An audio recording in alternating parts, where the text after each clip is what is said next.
Welcome back to the Donkey Vote podcast with Francis. Tobias. And George.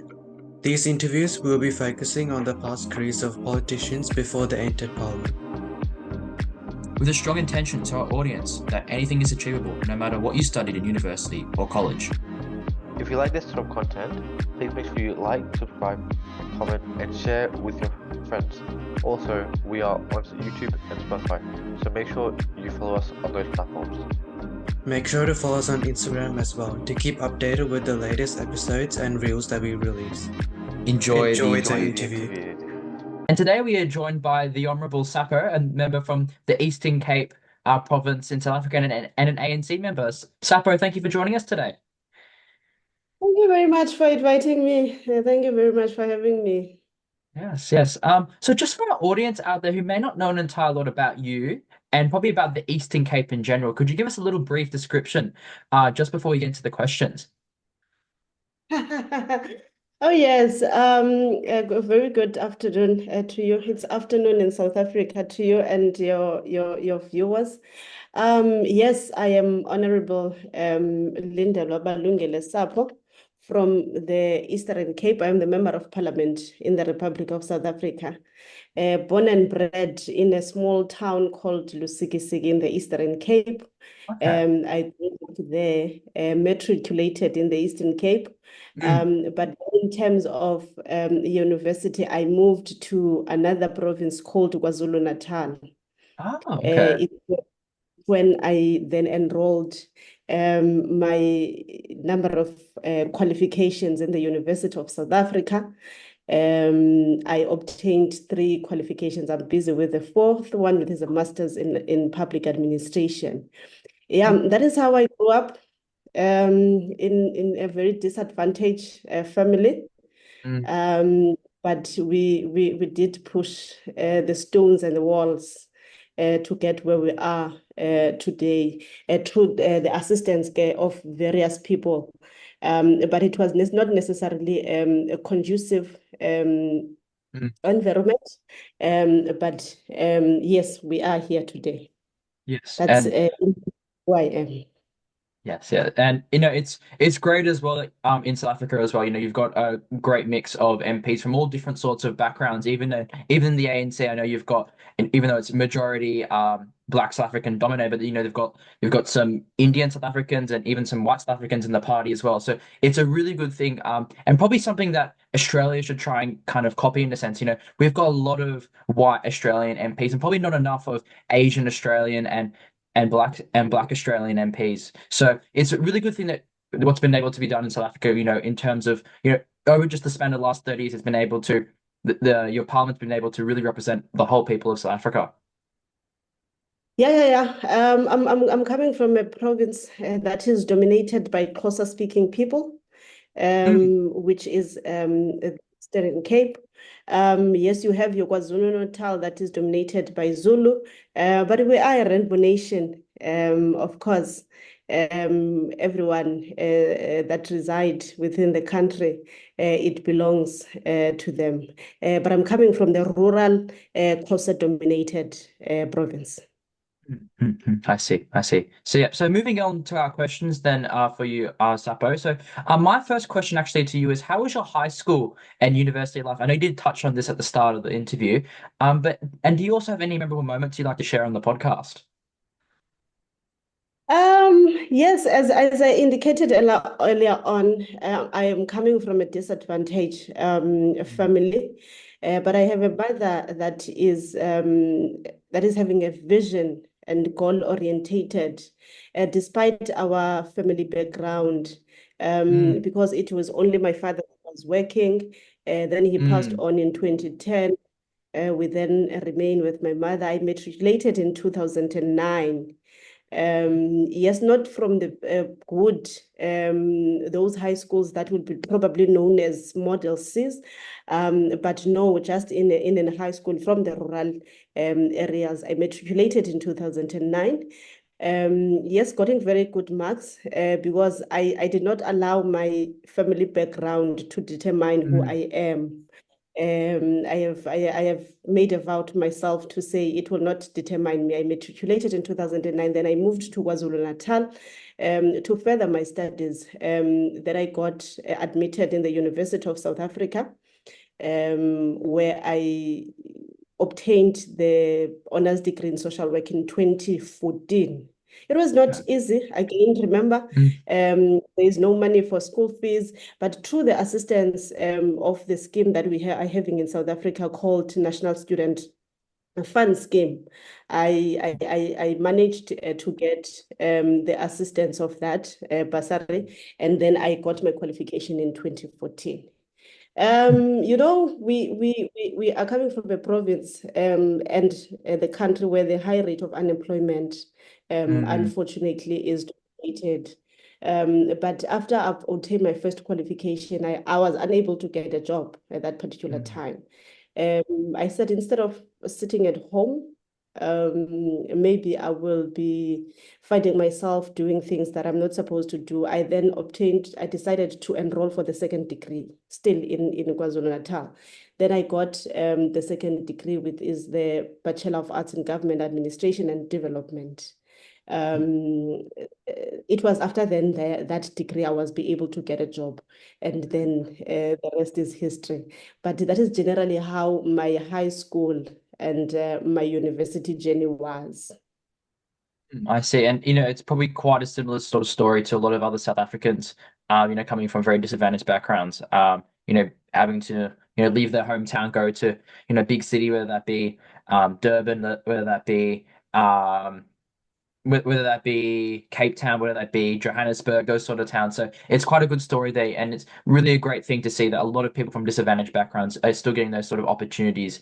And it's similar to here as well. A lot of kids coming from pretty disadvantaged backgrounds are able to, go to Melbourne, Sydney, and are able to study and pursue higher education, which is so important, for bettering their lives and bettering their families' lives.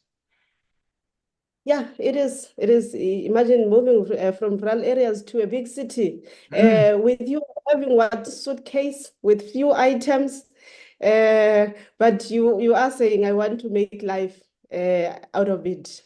It is. That is why I said earlier on, it is important not to allow your background to define you Mm. as a young person.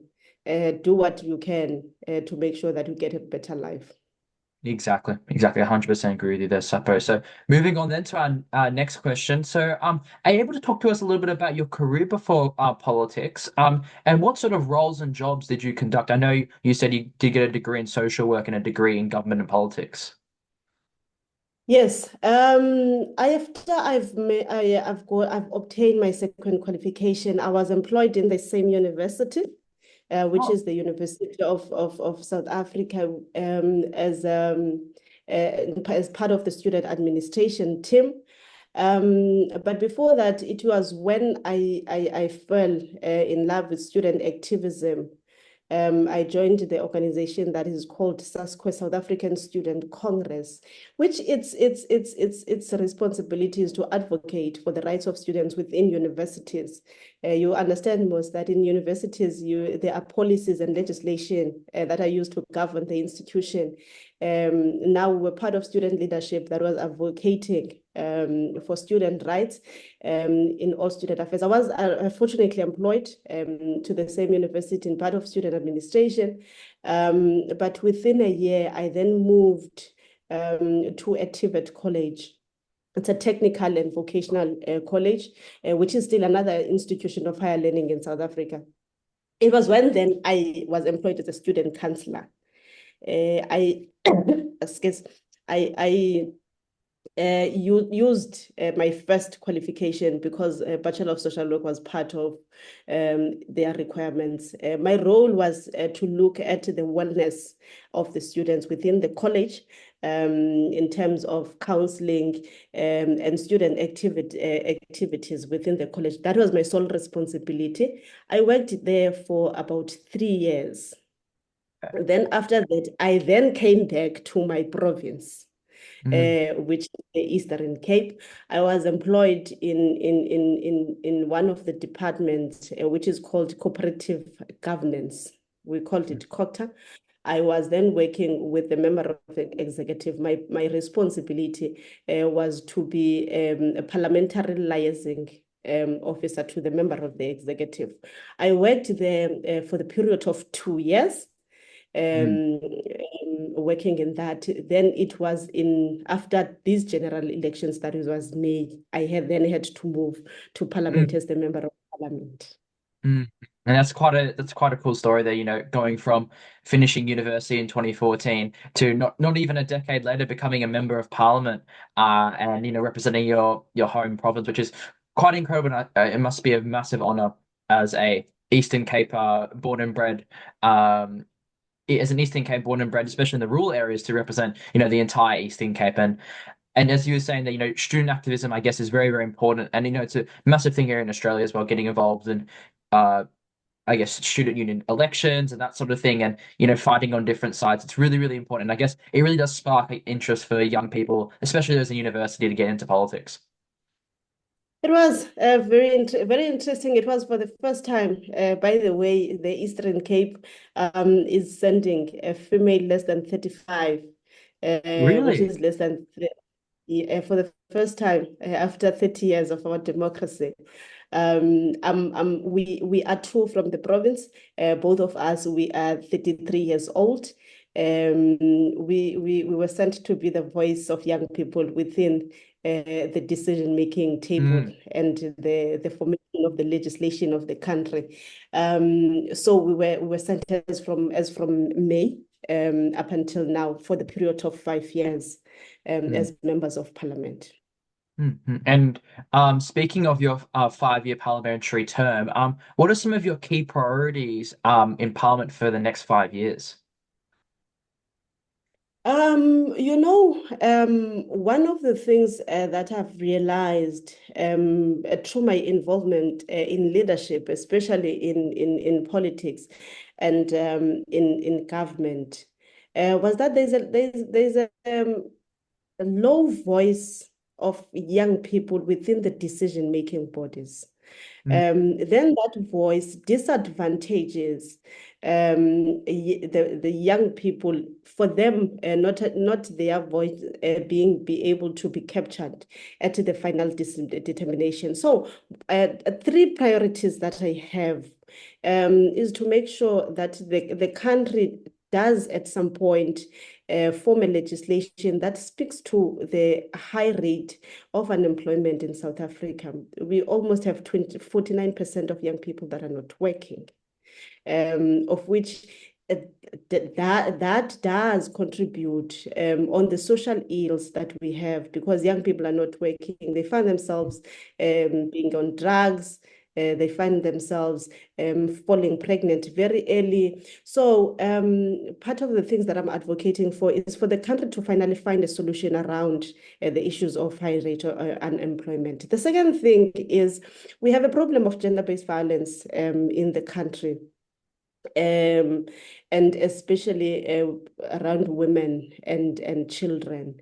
It seems as if though we have pieces of policies, because it's not a legislation yet, which seem to cap that, we have not necessarily mastered that.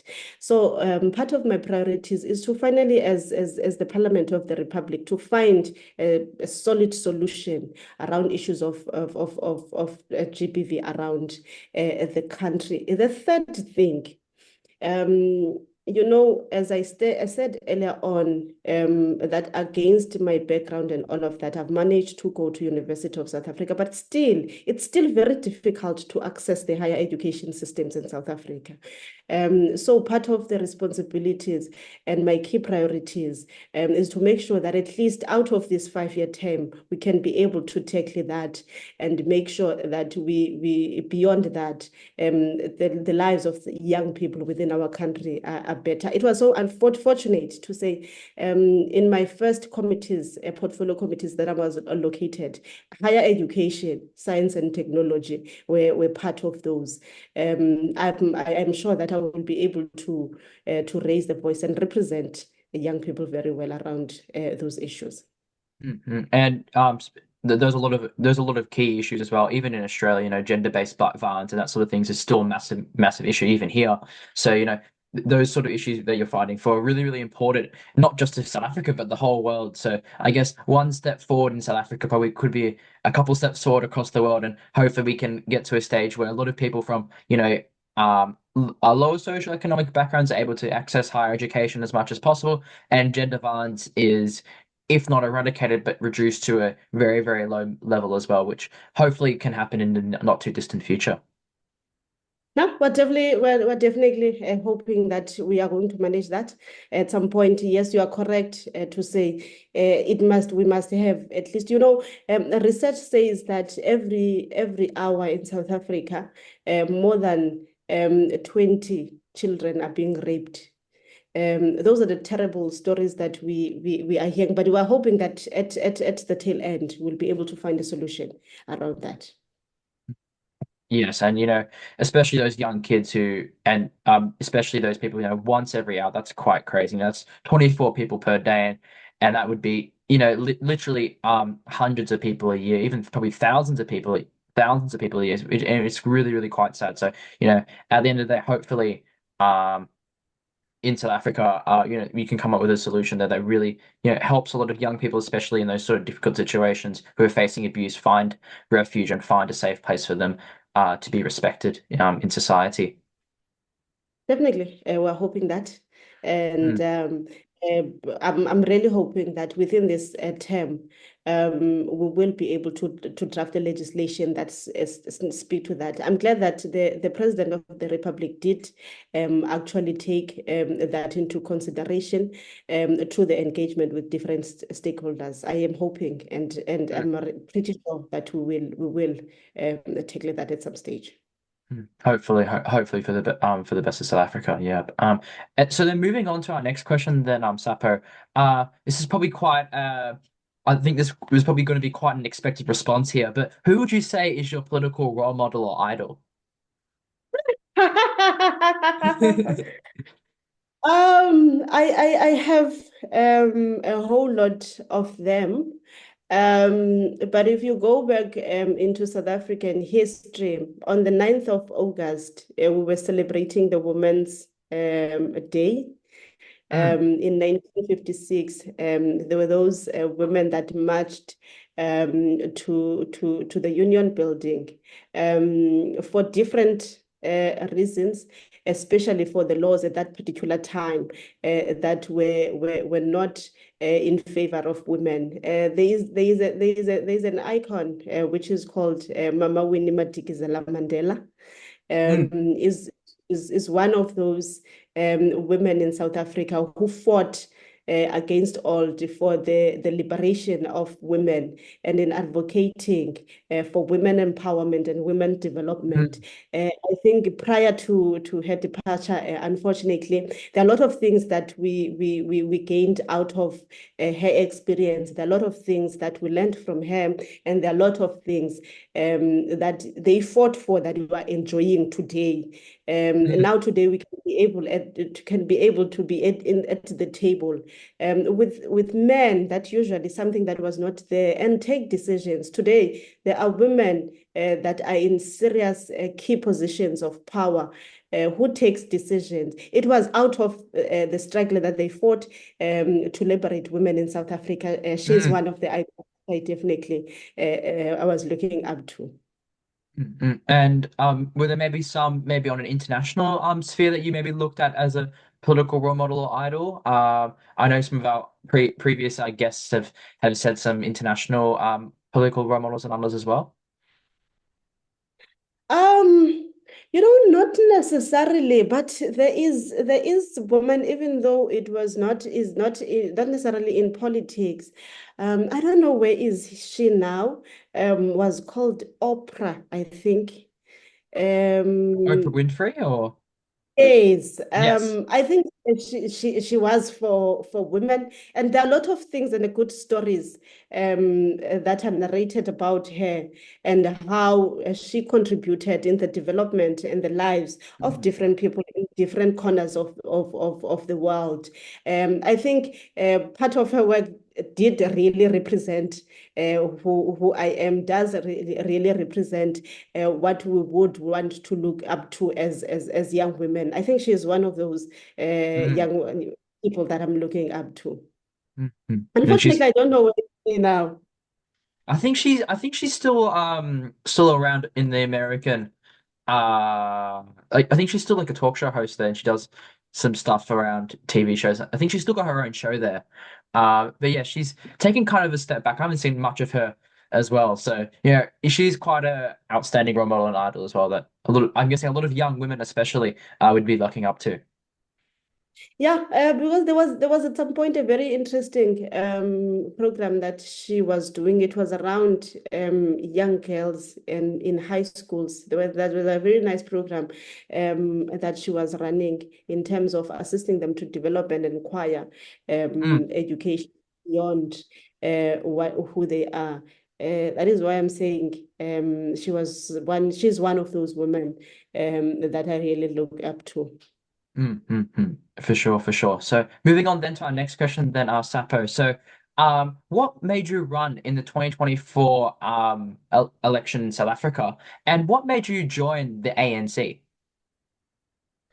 As I said earlier on, while I was in university, I joined the South African Student Congress, which is the organization for student in institutions of higher learning. In terms of broader politics, then that organization is linked to the African National Congress, which is the Mm, ANC.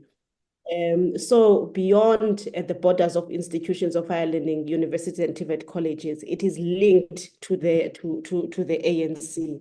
So it was then then I fall with love with the organization and what it represents. It is the leader of society, its policies and its work represent people from the left, if you can put it in that way, those that are disadvantaged, as a liberation movement beyond mm, that. And that is why I was interested to join the ANC. So after that, I joined the organization which is called the ANC Youth League, which mm, is the youth formation. As it's an integral part of the ANC that consists with young people below the ages of 35. It was when then we advocated for the representation of young people in all key positions of power. And they said there was a campaign that we called 40%, 40% representation, because we're demanding a 40% representation in all deployments that are done by the organization. I am the product of that, mm, by the way. Because unfortunately, in South Africa, we are using a party system when it comes to elections, even though for the first time in history, this time around, we have independent candidates. But previously, we were using the party system where the organization will contest elections, obtain seats in the National Assembly, and then you deploy it according to the number of seats that we have. So I am the beneficiary of the youth representation within the deployment from the Eastern Cape to the National Assembly. That is when then I stood as part of young people to go to parliament. The ANC is a liberation movement. We are where we are today because of the struggles that they fought, and successfully we defeated the apartheid system that was there. Now we are 30 years into democracy. We are enjoying the benefits of, unfortunately, of the heroes and heroines that are no longer there, mm. which fought for what we have today, including us being part of the representation to the National Assembly. So I am part of ANC members who are in the National Assembly. And interestingly, there as well as you were saying, the South African system is really all party list based, and it's really depending on the ranking you are on the party list. And um, maybe in the future as well, I guess, with South Africa being a very young democracy still, they could eventually move towards having it more based around certain constituencies, so certain areas are represented by a certain MP, and it's not the whole state being represented by a bunch of MPs there. So that could maybe happen in the future. There could be some reforms with that. But as you were saying as well, it's a very good thing that the ANC really did push for more young people, especially to join the list, as you were saying. And I know, especially in Australia, we've really struggled to get young people involved in politics and push forward. I think our youngest MP in the whole of Australian Parliament, I think, is 29. So, and I know there's 20-year-olds who are in South African Parliament currently. So you've done a very good job there with being able to get a lot of young people, especially involved in politics, and to join the National Assembly and run for different political parties, not just the ANC, but all political parties across the spectrum. Yeah, as I was saying, that it was the first time in history that in general elections we have independent candidates. Previously, on the local government election, which deals especially with municipalities, independent candidates are allowed. But it was for the first time that in both in the provincial legislatures and National Assembly, we have independent candidates. It describes the kind of democracy and where we are leading, where we are heading.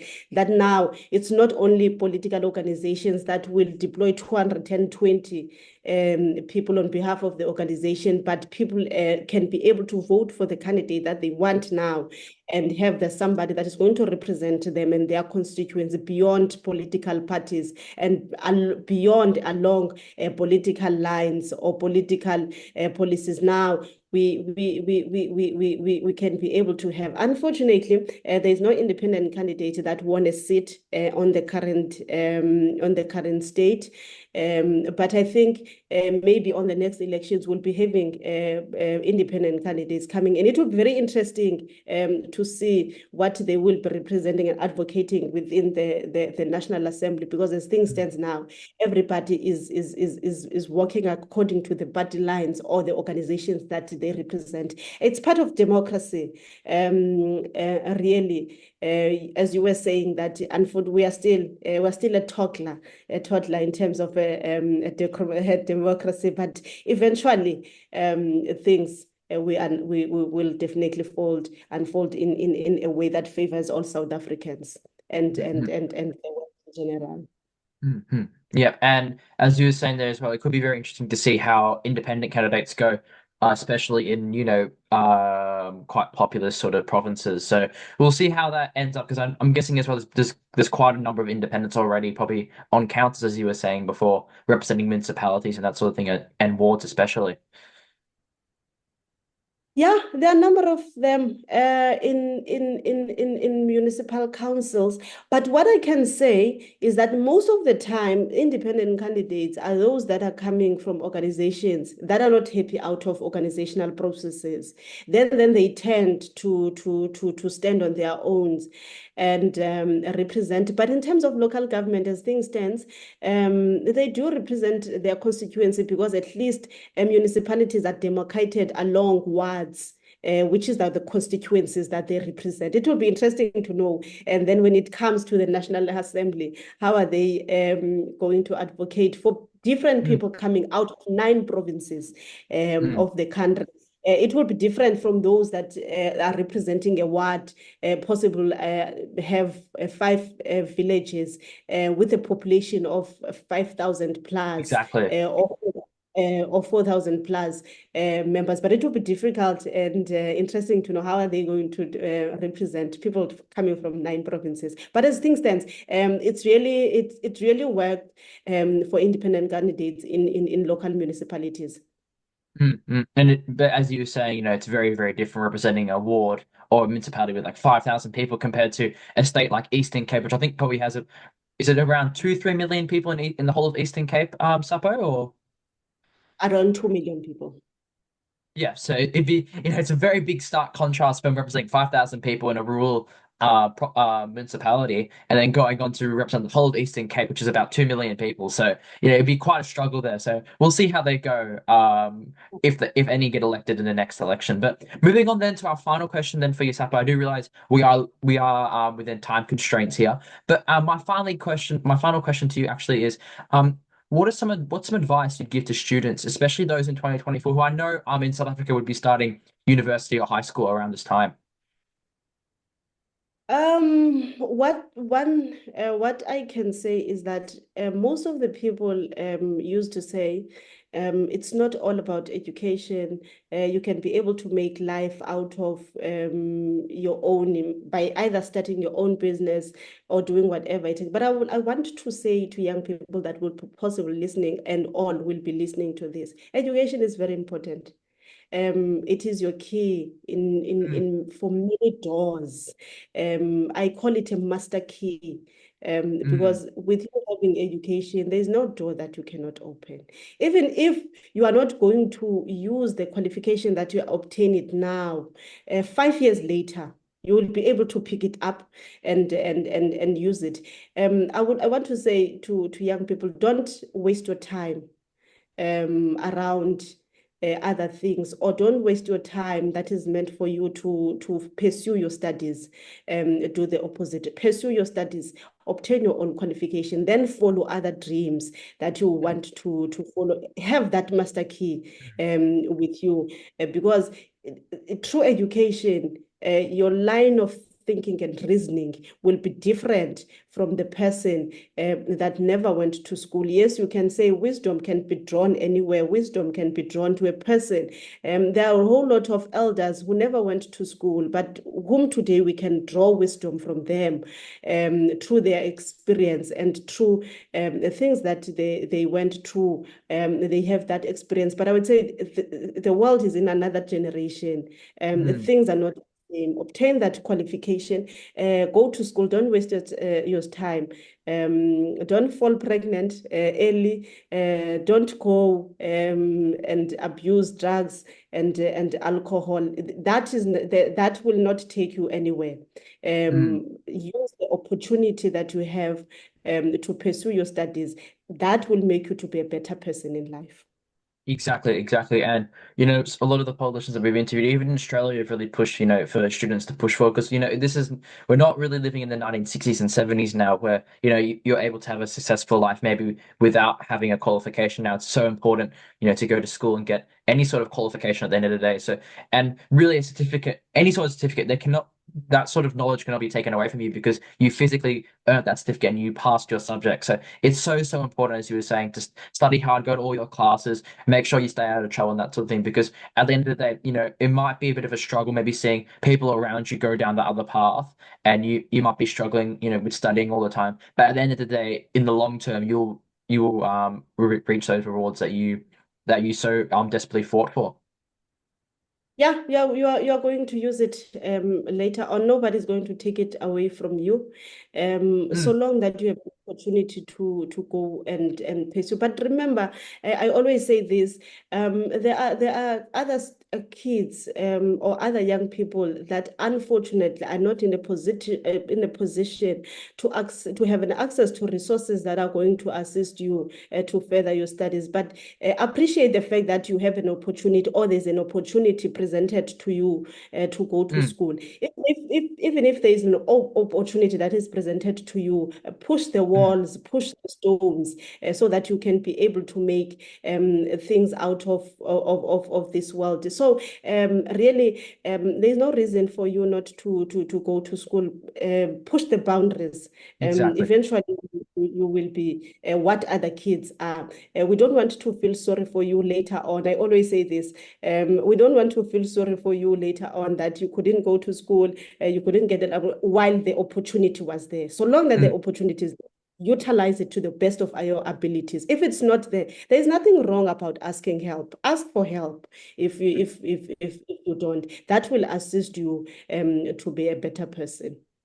exactly, exactly. 100% agree with you there, Sapo. And some great advice you gave there at the end of the interview. So those are all our questions then for you, Sapo. I do realize you're going to leave us in about 5 minutes' time, but we do really appreciate you coming on the podcast and speaking to us. And as I said, you are our first ANC member on the podcast. So you've created history as well. So thank you again for coming on and sparing some time and speaking to us. Oh, thank you very much for inviting me. I was so shocked when I was receiving your email. I was like, oh, what the hell? What is this now? But when I went through your podcast previous videos, I said, let me give them an opportunity and hear them out Yeah, what they want to say. Thank you very much for yeah, granting this opportunity for me. It's really an opportunity to be appreciated because it's not presented to everyone, and we mhm, have a responsibility to share the knowledge that we have. Some people will learn out of this, and I also learned some of the things from your previous guest that you have in. So you learn something every day, and you learn exactly. something out of the opportunity that is presented. Thank you very much for having me. Exactly, exactly. I 100% agree with this. So yeah, thank you again for coming on.